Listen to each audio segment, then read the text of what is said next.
உங்கள் அனைவரோடு மகிழ்ச்சியை பகிர்ந்து கொண்டு வாழ்த்துக்களை பரிமாறிக் கொள்வதில் நான் மிகுந்த மகிழ்ச்சி அடைகின்றேன், பெருமை அடைகின்றேன். திராவிட முன்னேற்ற கழகத்தின் சார்பாகவும் நம்முடைய மாண்பு தமிழ்நாடு முதலமைச்சர் திரு முத்துவேல் கருணாநிதி ஸ்டாலின் அவர்கள் சார்பாகவும் உங்கள் அனைவருக்கும் என்னுடைய இனிமையான கிறிஸ்துமஸ் வாழ்த்துக்களை முதல்ல தெரிவிச்சுக்கிறேன். நீங்க ஆயிரக்கணக்கான கூடியிருக்கிறீங்க, கிறிஸ்துமஸ் மகிழ்ச்சியில இருக்கீங்க. எங்கு பார்த்தாலும் நட்சத்திரங்கள் ஜொலித்துக் கொண்டிருக்கின்றன, வண்ண விளக்குகள் மின்னிக் கொண்டிருக்கின்றன. எல்லோருடைய முகத்திலும் ஒரு மகிழ்ச்சி சிரிப்பு இருக்கின்றது. ஒட்டுமொத்த உலகையே மகிழ்ச்சி நடக்கக்கூடிய விழா எதுனா அது நம்முடைய கிறிஸ்துமஸ் விழா.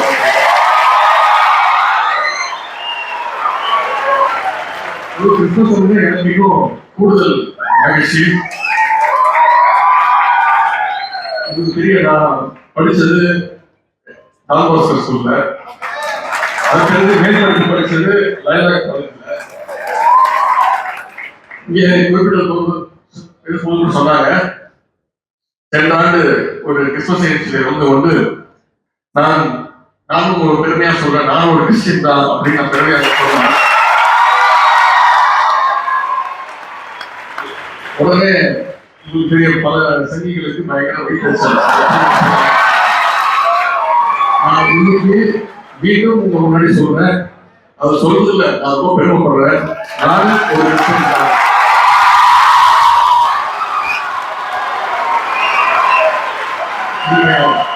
நீங்க கிறிஸ்டின் நினைச்சா நான் கிறிஸ்டின், நீங்க முஸ்லிம் நினைச்சா நான் முஸ்லிம், நீங்க இந்து நினைச்சாலும் நான் இந்து. ஏன்னா அது எல்லாருக்குமே பொதுவானது தான், எப்பொழுதுமே எல்லா மதங்களுமே அடிப்படையிலே அன்புதான் முக்கியம். அதுதான் எல்லா மதங்களும் சொல்லிக் கொடுக்கும். எல்லோருக்கும் அன்பு செலுத்த வேண்டும் என்பதுதான் எல்லா மதங்களும் சொல்லிக் கொடுக்கின்றன. ஆனால் அதே மதத்தை வைத்து அரசியல் நாணயத்தை வருபவர்கள் மக்கள் மத்தியில வெறுப்பை ஏற்படுத்துவாங்க, பரப்புவாங்க. வெறுப்பை பரப்பக்கூடியவர்கள் என்னைக்குமே உண்மையை பேச மாட்டாங்க. உண்மைகளை பேசி வெறுப்பை பரப்ப முடியாது. அதனாலதான் அவர்கள் தொடர்ந்து பொய்யையே நம்பி பொய்யை மட்டுமே பரப்பிட்டு இருப்பாங்க.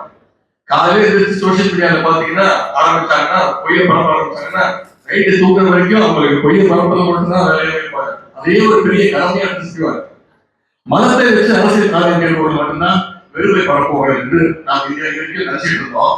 ஆனா இன்னைக்கு உயர் பொறுப்பு உள்ளவங்க. சமீபத்துல ஒரு நீதிபதி கூட மத வெறுப்பு கருத்துக்களை பொதுவெளியில் பேசியதை நாம பார்த்தோம். அலகாபாத் உயர்நீதிமன்ற நீதிபதி ஒருவர் சமீபத்தில் ஒரு நிகழ்ச்சியில் பேசும்போது இஸ்லாமியர்களுக்கு எதிரான வெறுப்பு கருத்துக்களை அங்க பேசுறாங்க. இப்படிப்பட்ட ஒரு நீதிபதி அந்த பொறுப்பு இருக்கணுமா, அந்த பதவியில் இருக்கணுமா அப்படின்னு நாம் குரல் கொடுத்தோம். அப்படிப்பட்ட ஒரு நீதிபதி இருக்கும்போது எப்படி அந்த நீதிமன்றத்துல நியாயம் கிடைக்கும்?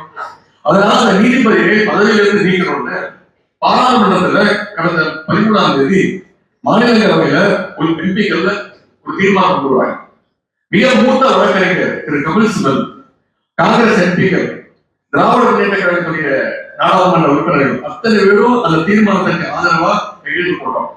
ஆனா அதிமுக உறுப்பினர்கள் அந்த தீர்மானத்திற்கு ஆதரவா கையெழுத்து போடவே இல்லை. அரசியலமைப்புக்கு எதிரான கருத்துக்கள் பேசியிருக்கிற ஒரு நீதிபதியை பதவியை விட்டு நீக்கும் தீர்மானத்தை கூட ஆதரிக்கும் துணிச்சல் அதிமுகவுக்கு இல்லை. அந்த அளவுக்கு அவங்க பாஜகவுடைய அடிமைகளாகத்தான் இன்றைக்கு வரைக்கும் இருந்துட்டு இருக்காங்க. அது மட்டும் இல்ல, மாநிலங்களுடைய உரிமைகள்லாம் பிடிச்சு கட்டணும்னு ஒன்றிய அரசு பாஜக அரசு கொண்டு வர ஒரே நாடு ஒரே தேர்தல் திட்டத்திற்கும் அதிமுக ஆதரவு கொடுத்துருக்கு. வெளி வேஷத்துக்காகத்தான் நாங்க பாஜகவோட கூட்டணி இல்லை அப்படின்னு சொல்லியிருக்காங்க. தவிர உள்ளுக்குள்ள உண்மையாவே இன்னும் அதிமுக பாஜக கள்ள கூட்டணி தொடர்ந்துகிட்டு தான் இருக்கு. அதை அவங்களுக்கு சொல்ல வேண்டிய அவசியம் இல்லை.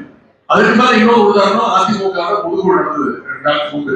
அங்க நிறைவேற்றப்பட்ட தீர்மானங்கள் பாத்தீங்கன்னா ஒரு தீர்மானம் கூட ஒன்றிய பாஜக அரசாங்க பத்தியோ அவங்களை கண்டிச்சோ வலியுறுத்தியோ ஒரு தீர்மானம் கூட போடல. இப்படிப்பட்ட அதிமுகவை கூட இன்னும் ஒரு சிறுபான்மை அமைப்புகள் இன்னும் நம்புகிறார்களே என்று நினைக்கும் போதுதான் எனக்கு மிகுந்த கவலையாக இருக்கின்றது. இதையெல்லாம் பார்க்கும்பொழுது நம்முடைய முத்தமிழ் டாக்டர் கலைஞர் அவர்கள் ஒரு கதையை சொல்லியிருக்கிறாங்க. அவருடைய வார்த்தைகள் பழைய இலக்கியத்துல 2 விதமான நிழல்கள் பற்றி ஒரு பாடல் சொல்லியிருக்கிறார். வடமொழியில் இருக்கக்கூடிய காளிதாசனால் எழுதப்பட்ட சாகுந்தலம், அதுல ஒரு நிழல் பற்றி அவர் சொல்கிறார். ஒரு ஊர்ல கடுமையான வறட்சி, ஒரு சொட்டு தண்ணீர் கூட இல்லை. நிலங்கள் எல்லாம் வெடித்து போயிருக்கின்றன. அந்த நிலத்துல பாம்பு ஒன்று ஊர்ந்து வருகின்றது. வெயில் ரொம்ப கடுமையாக இருப்பதால் அந்த தலை ரொம்ப சூடா இருக்கிறதுனால பாம்பால தலையில ஊர்ந்து வர முடியல. அதனால அந்த பாம்பு என்ன பண்ணிச்சு, தன்னுடைய தலையும் உடம்பையும் தூக்கிட்டு வெறும் வாழை மட்டும் வச்சுக்கிட்டு மெதுவா நகர்ந்து வந்துட்டே இருக்கு. கலப்பாக கொஞ்ச நேரம் அந்த பாம்பு நிற்கும் பொழுது அந்த பாம்புடைய தலை மற்றும் உடம்போட நிழல் தலையில படுது. அந்த நிழலை பார்த்த ஒரு தவளை அந்த நிழல்ல வந்து நின்று கொண்டிருக்கிறது. பாம்பு கீழே குனிந்து பார்க்காமல் இருப்பதால் தவளைக்கு இதுவரைக்கும் எந்த பிரச்சனையும் இல்லை. ஆனா பாம்பு கீழே பார்த்துச்சுன்னா தவளையோட உங்களுக்கு தெரியும். அடுத்து இன்னொரு கலைஞர் சொல்றாரு. இரண்டாவது நிலை பற்றி தமிழ் இலக்கியத்துல ஒரு பாடல் இருக்கிறது. ஒரு தாய்மானும் குட்டி மானும் பாலைவனத்தில் நடந்து போயிட்டு இருக்குது. உச்சி வெயில் தாங்க முடியவில்லை, அதே மாதிரி வெயில். குட்டி மானால் நடக்க முடியவில்லை.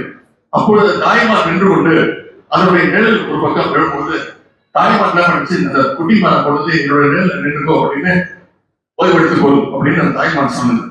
கொடுக்கும் வயது தான் தான் தாங்கி கொண்டு குட்டிமான் நிழல் கொடுத்தது அந்த தாய்மான். இப்போது இரண்டு நிழல்களை பற்றி உங்கள்கிட்ட நான் சொல்லியிருக்கிறேன். இதுல முதல்ல சொன்ன பாம்பு நிழலுக்கும் தவளை போலதான் ஒரு சிலர் அதிமுகவை மக்கள் பார்க்கிறாங்க. அந்த பாம்பை கொஞ்சம் கீழே குடிந்து பார்த்து விட்டால் தவளையுடைய கதை முடிஞ்சு போனது. ஆனால் திமுகவை நீங்கள் நம்புவது தாய்மான் நிழல குட்டிமான் நினைப்பார்வதை போல அப்படிதான் நீங்க திமுக. இது அன்பால் செய்கின்ற உதவி, இதற்கு ஈடு இணையே கிடையாது. ஆகவே இந்த தமிழ் மண்ணில் திராவிட முன்னேற்ற கழகம் என்ற இயக்கம் இருக்கின்றன. சிறுபான்மை மக்களுக்காக என்றைக்கும் பாதுகாப்பாக இருப்போம் என்ற உறுதியை நான் இங்கே தெரிவித்துக் கொண்டு, எனக்கு முன்பே பேசியவர்கள் சில கோரிக்கைகள் எல்லாம் வச்சிருக்கிறாங்க. நிச்சயமாக அடுத்த வருடம் உங்களுடைய மாநாட்டில் இருந்து அந்த கோரிக்கைகள் எல்லாம் அந்த கோரிக்கைகளை இதெல்லாம் கூடிய விரைவில் அதையெல்லாம் நான் செய்து கொடுப்போம். நம்முடைய கழக அரசு, நம்முடைய முதலமைச்சர் அவர்கள் செய்து கொடுப்பார் என்ற நம்பிக்கையை விட்டு கூறிக்கொண்டு 2026 சட்டமன்ற தேர்தலில் நம்முடைய முதலமைச்சர் கழக தலைவர் அவர்கள் சொல்லியிருக்கிறார், 200 தொகுதிக்கு அதிகமான தொகுதியில திமுக கழக அணி ஜெயிக்க வரணும் அப்படின்னு சொல்லியிருக்காரு. அது எந்த நம்பிக்கையில் சொல்லிருக்கா, நீங்க எல்லாம் எங்க கூட இருப்பீங்க, எங்களுக்கும் எங்களுக்கு ஆதரவாக இருப்பீங்க அப்படின்ற நம்பிக்கையோடு தான் நீங்க தலைவர் சொல்லியிருக்கிறாரு. உங்களுக்கு அரணாக இருக்கும் கழகத்திற்கு நீங்கள் ஆதரவாக இருக்க வேண்டும் என்று கேட்டுக்கொண்டு இருப்பீர்கள் என்ற நம்பிக்கையும் எனக்கு உண்டு.